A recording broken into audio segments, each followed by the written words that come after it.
Значи какво мисля за метал песните, нали? Ами иначе, това е много хубаво жанр в песните, нали? Но просто не е мой стил, нали? Аз не го слушам. Иначе има няколко хубави песни, нали, които ме кефят.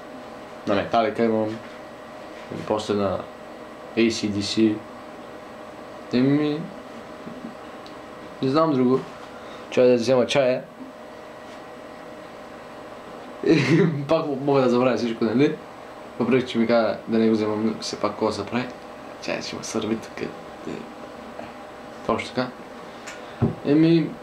Иначе е хубав жанр, нали? Просто мен не ми допада. Всяко, който си го харесва, няма проблем. Не определям хората по каква музика, каква музика слушат.